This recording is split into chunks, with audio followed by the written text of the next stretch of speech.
Good day, everyone. Today, I'm going to tell you more about our chapter on internationalization. So, this is called the Global Strategies and the Multinational Corporation.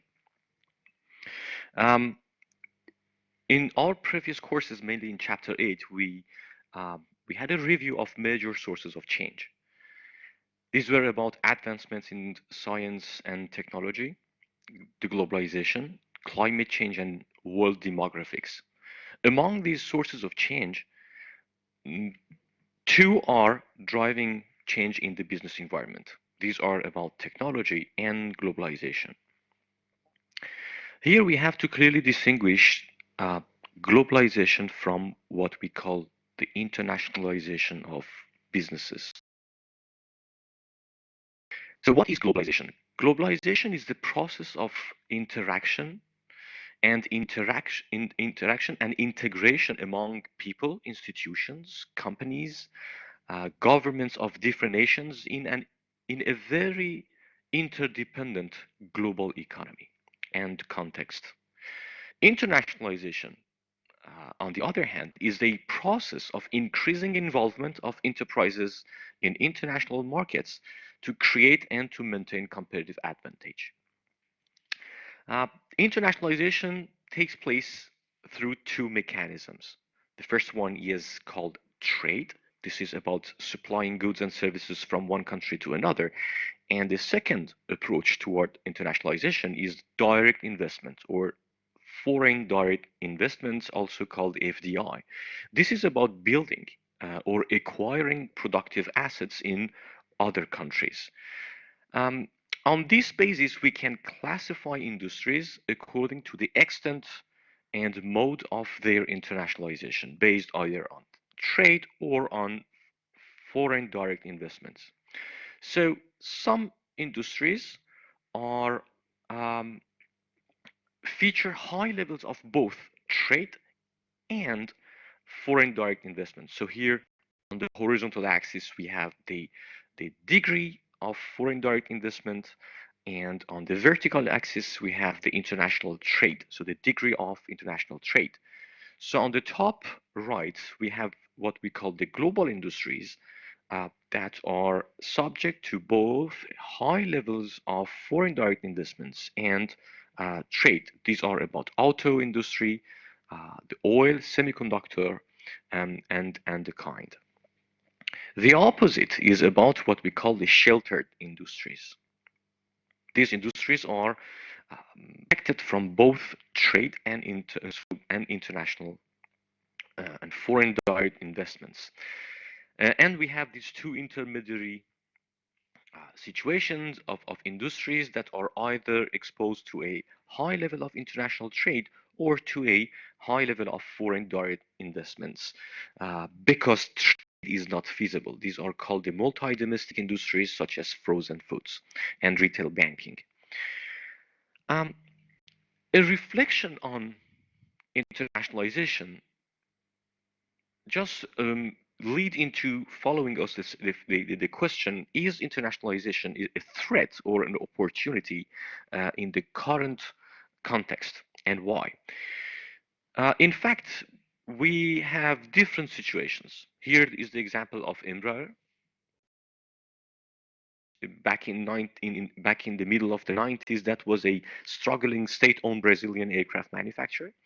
However, in 2015, it was the world's third, and it became the world's third biggest plane maker in the 70 to 130 seater commercial um, jets, with 85% of their revenues generated outside Brazil. So it seems that in that case, internationalization has absolutely been an opportunity. However, we have other industries, such as cutlery in Sheffield, England. By 2015, only a few hundred people were still employed making cutlery in Sheffield. The industry had been devastated by low-cost competition from South Korea and from China. So it all depends on the industry and on the way businesses dealt with internationalization. So let's dig deeper into the various characteristics of internationalization. First, what is interesting to strategy is that um, internationalization has added complexity. It has for sure widened the market available to business corporations. This means that they internationalization increased the number of potential customers to firms. However, on the other hand, internationalization also increased the diversity of customer preferences. And as a second point, internationalization increased competitive pressures. Internationalization is usually synonymous with more competition and lower industry profitability. Here is another example. Back in the 70s, the US auto market was dominated by GM, Ford, and Chrysler. Together, they owned 84% of the US market, so US local market. Very recently, nowadays, there are 13 companies with auto plants within the US.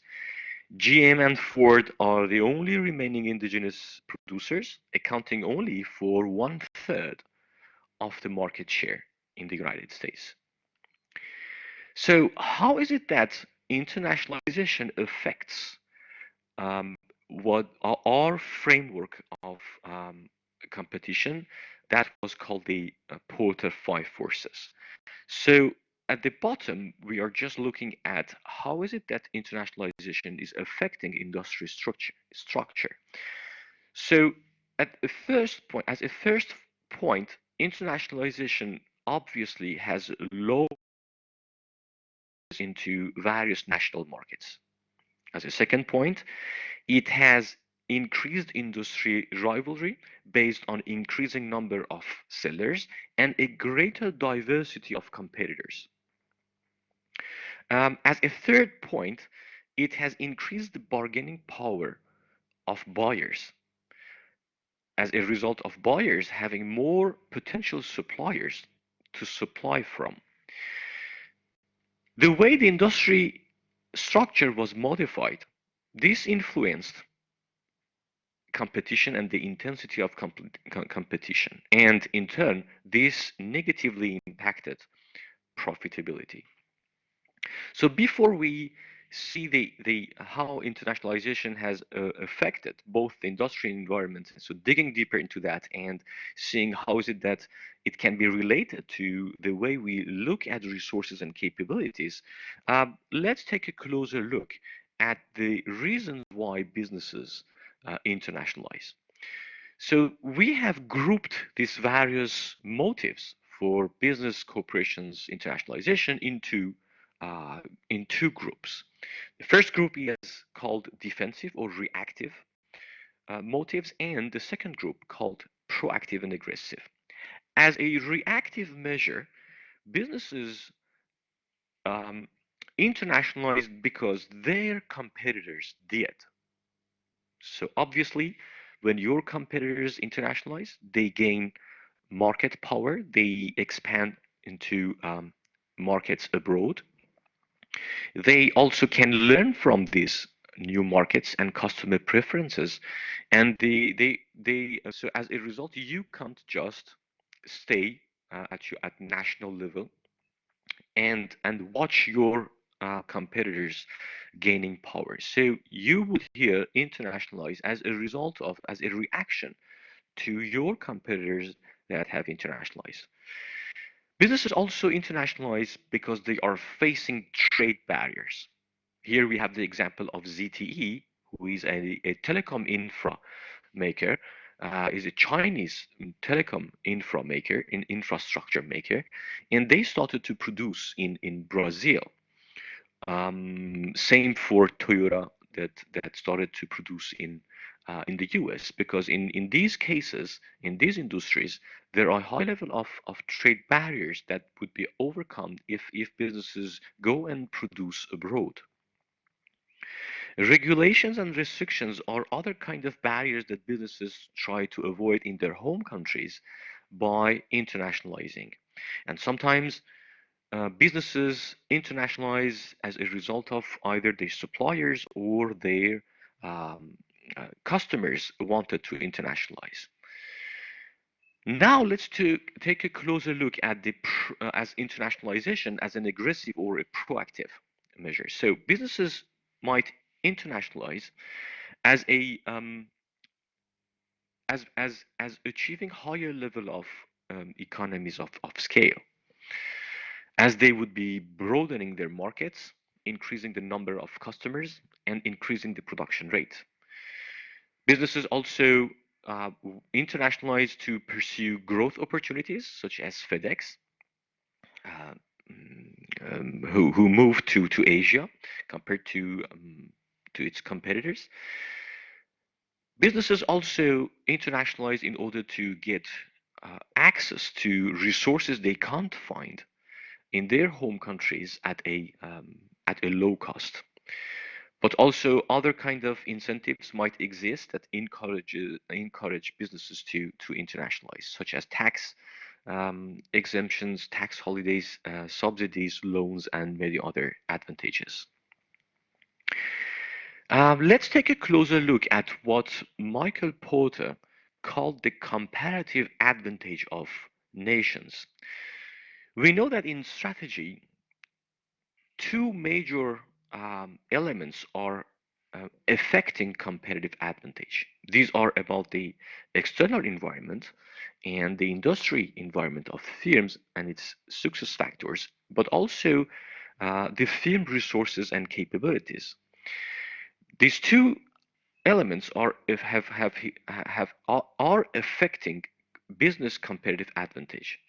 But what Porter has said is that there are things and influences in the firm's own national environment that can influence the businesses of these countries to establish a competitive advantage at global level.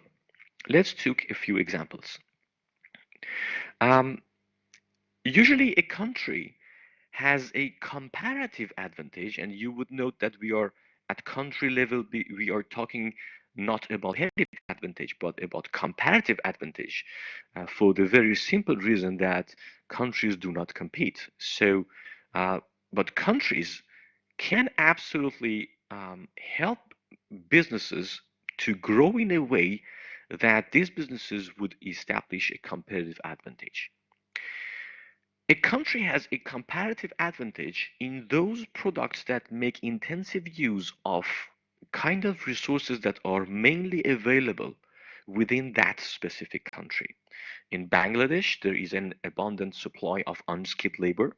So comparative advantage lies in labor-intensive products such as clothing, handicrafts, leather goods, and assembly of consumer electronic products. In the United States, there is an abundant supply of technological resources, um, massive, massively available are trained scientists, tech engineers, research facilities, and universities. So in the United States, comparative advantage lies rather in tech incentive products such as microprocessors, computer software, pharma, medical diagnostic equipment, and management consulting services. Um, so there is a consistency between national conditions and the strategy of the firms of a given country. As a result of these national conditions, US companies, for example, such as Intel, TI, NVIDIA, Qualcomm, tend to focus upon sophisticated microprocessors, while still in the same industry, Chinese producers tend to focus upon less sophisticated um, components, tech components, and and emphasize rather fabrication production rather than design. Sometimes businesses of different countries specialize in one industry. However, they have their own approach toward making the products of for that industry. Each country, here we have the example of the shoe industry. So each country's shoe producers exploit the resource strengths of their home country. Italian shoe producers such as Tod's They emphasize style and craftsmanship. Germany's shoe companies, such as Adidas, Puma, emphasize technology, and Vietnamese shoemakers use low-cost labor to produce vast numbers of cheap casual shoes. Um, so here is the way we can measure what we call the comparative advantage of one country. So the formula is given at the bottom of that slide. What we are seeing here, these numbers represent the relative comparative advantage of one country in one given product over the country's share of world exports in all products included. Here is how we can note that, for instance, in terms of cereals, Australia has a comparative advantage, and in terms of vehicles, we are seeing Japan and Germany, and in terms of aerospace, we are seeing United States hitting the pack, and in terms of clocks and watches, obviously, we are seeing Switzerland. So Porter has proposed a framework. This framework is called the National Diamond, and it identifies four key factors that determine whether firms from a particular country can establish competitive advantage within their industry. So this is the Porter National Diamond Framework. It includes the factor conditions, strategy, structure, and rivalry, but also the relating and supporting industries and demand conditions. So first, factor conditions. These are about factors that shape and influence resources and capabilities. This explains why is it that Japan has developed and achieved success in lean manufacturing, or why is it that Israel businesses have achieved leadership in water technology such as drip irrigation, desalination, and water treatment. The second point in the Porter National Diamond Framework is called the related and supporting industries. And so national competitive strengths tend to be associated with clusters of industries that might exist in some countries, such as the Silicon Valley in the United States, or similar kind of clusters in other countries, such as Denmark, but in other areas. Um, the third point in the Porter National Diamond Framework is called the demand condition. This is about how is it that demand initially shaped businesses of one given country, and that the way demand shaped these businesses made them become competitive at global scale. This is the case of Switzerland in watches, in mechanical watches, Japan in their dominance in cameras in the 80s and the 90s, and Germany and their dominance in the high performance cars. And as a last point, the Porter National Diamond is introducing the notion of strategy, structure, and rivalry. Right. So this also explains that sometimes the level of competition between firms in one given country has been so intense that this shaped these businesses in a way at global scale. And this has been absolutely the case of Japan, and the high level of competition in the area of office equipment and consumer electronic in the 80s and 90s. What are the internationalization main questions? So strategy tends to focus on these two questions and decisions. First is, where is it that businesses should locate their different activities, being either sales, production, or others? And then once businesses know where to locate their different activities, they now have to figure out what entry mode they should adopt to enter countries abroad. First, let's focus on the where to locate question. You probably remember about the Porter internal value chain of businesses. From Porter perspective, businesses are made up of primary activities that directly create value for their customers, and businesses are also having support activities that do not directly create value for businesses' customers, but are supporting the primary activities. So, from Porter perspective, if I come back to that slide, each of the each company value chain activity needs specific resources, and these specific resources might be found at different geographical locations in the world, and can be these resources can be found and accessed at a low cost.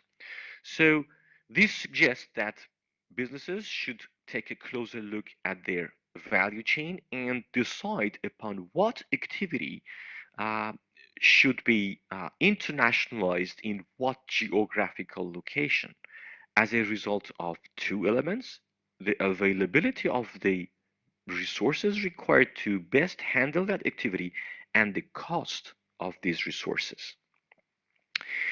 Um, so when we take a closer look at some well-known products, what we are observing is that, for instance, the components and subsystems used to make the iPhone 10 have been sourced across the world from different countries, being European, Asian, or so in Asia, for instance, we know that DRAM and memories are from from Samsung in South Korea. The baseband is made by Qualcomm, has been historically made by Qualcomm in the United States. This has changed since Apple acquired the baseband from Intel very recently. But also what we are seeing is that some sensors are supplied in Europe, in countries such as it from businesses in countries such as Italy and Germany. And you know that iPhone devices are assembled in China. So it seems that in such international products, Apple, for instance, here try to access the best resources available, no matter the geographical location. So the best resources at a low cost.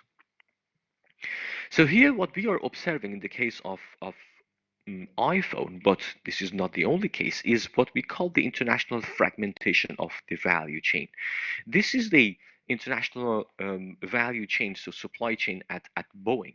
So Boeing also picks the right resource and supplies the right material um, depending on who is available to provide them the best quality of supply given the quality of the aircraft that they are targeting.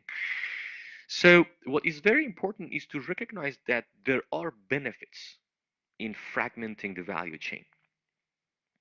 However, the these benefits should be absolutely traded off against the added cost of coordinating globally dispersed activities. We know that when Boeing worked on the 787 Dreamliner, they had very difficult times because coordination became a nightmare when they outsourced 75% the of the aircraft into external suppliers across the world. So how is it that we can respond to the question where to locate? First, when you focus on one activity, you just consider that activity in isolation and independently. And you ask yourself these three first questions. First, where where is the optimal location for that activity X in terms of the cost and the availability of inputs? Second, what kind of government incentives or penalties might affect that decision? And third, what internal resources and capabilities does the firm possess in particular locations? Once these have been considered for one activity in isolation, now comes the time to consider the link between that activity and the other activities of the firm. First, the geographical location for one type of activity should be absolutely compliant and compatible with the business strategy adopted, being either cost leadership or differentiation. And um, the next question with relation to the other activities is how great are the coordination benefits from co-locating activities? So locating one activity in one specific geographical location, and so how is it that this activity is going to be connected to the other activities of the business? Yes, very often we might think about the hourly cost of labor is impacting very often business decisions in terms in internationalization. But let's take a closer look at this. Um, Here we have a list of hourly compensation costs in manufacturing. This data is back in, so it's about 7 years old. Let's focus on Germany, United States, and Philippines. And obviously, we can notice here that the hourly compensation costs are the lowest in Philippines. So you might ask yourself a question: why is it that not all businesses uh, locate activities in Philippines? So there are many reasons that impact internationalization decisions in order to locate firms in specific geographical locations. And not only cost matters. So we have to consider transaction costs. Shipping might be very expensive if you locate some of your manufacturing or production activities in faraway countries. And some of the specific resources and not only labor should also be available in those locations. And we are talking about quality, affordability, and availability. And we have to recognize that the longer the supply chain and the higher the risks of supply chain interruption. Never ever forget that cargoes are getting lost at sea every day. And these are absolutely kind of represent disruptions to the supply chain that might be very costly. We should not only consider the labor cost, and we have to consider the overall transaction costs when we are to make decisions of locating activities in different geographical locations in the world.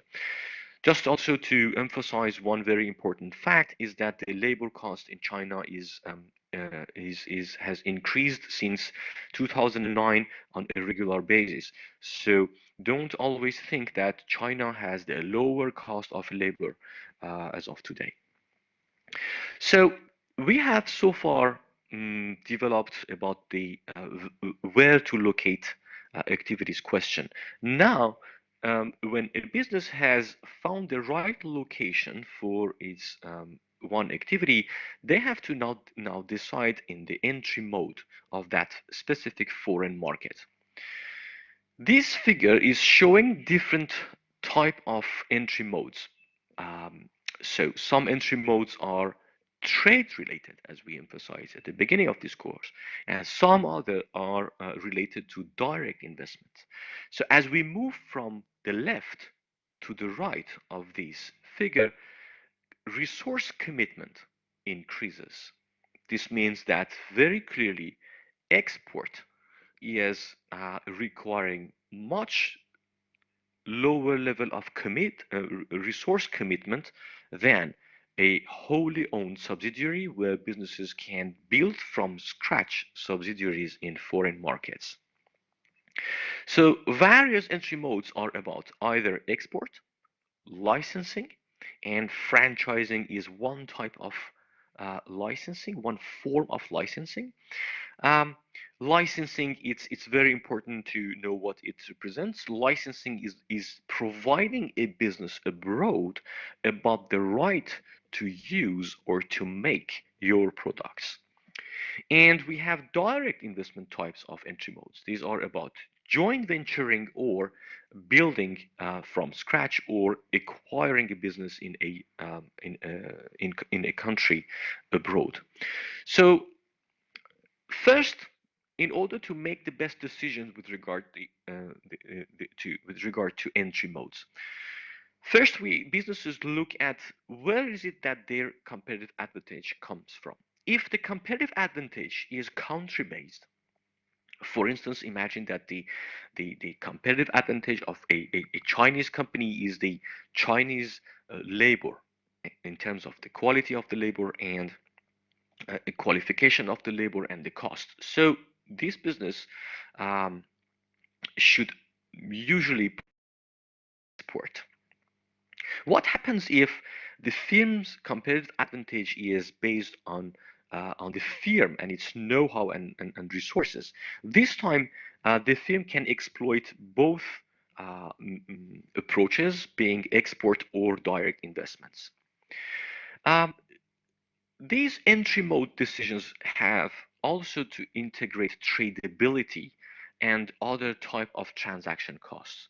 So usually some products are less tradable than others. So there might be import restrictions or transportation constraints. So these have to be also included in your decisions. And we also have to see that licensing has a cost. This is about the cost of uh, so finding your partners abroad in international geographical locations, negotiating contracts, monitoring and enforcing the terms of your contract. So all of the transaction costs and risks have to be included in your integrated into your decision. And yes, sometimes businesses are moving into very unfamiliar territories. So there is not only the geographical distance that is making it unfamiliar territory, but the very nature of demand or the distances are not only should not be only considered as geographical. You have the cultural distance, administrative distance, political distance, and economic distance to a new geographical locations. So in some countries, uh, businesses cannot even have the choice of entry mode. For instance, if a European, a Western company is willing to internationalize in Dubai, in the Middle East, or in China, they have to establish a kind of alliance with a local firm. So they can't have, for instance, a kind of making an acquisition or building from scratch subsidiaries in those countries. Um, okay, so one last point in internationalization that is very important is about we have two different kind of multinational corporations. These are called either global businesses or multi-domestic businesses. So a multinational corporation is set to have a global strategy. Is so it's called a global business when this company treats the world as one single market. It considers that the whole world uh, it's a single market and all the customers in the world are having the same kind of needs. This is absolutely the case of Apple products. That was not the case at the beginning with the first versions of iPhone that came in three different categories, and they could not be enable interoperability between Asian, European, and American uh, and America. But as so since about now about 7 or 8 years, iPhones are just enabling interoperability, so one single product fits all needs. And the other approach is about multinational companies that adapt their products to each single geographical location, and they adapt their products into local needs. These are called multi. This is called a multi-domestic strategy. Um, so as a result, when we look at different industries and products, some businesses are benefiting, have to benefit from global integration, such as jet engines, and some businesses have to rather be adapted and have to consider national differentiation, such as in retail banking or investment banking. Um, so that is very important to recognize. And so obviously, many businesses are willing to make one product fits all needs because they can scale, they can reduce the cost of using economies of scale. However, when we take the simple example of washing machines, um, the efforts toward making it a global product have always failed. So what we see is that US, so the French and US washing machines are primarily top loading. Elsewhere in Europe, they are mainly front loading.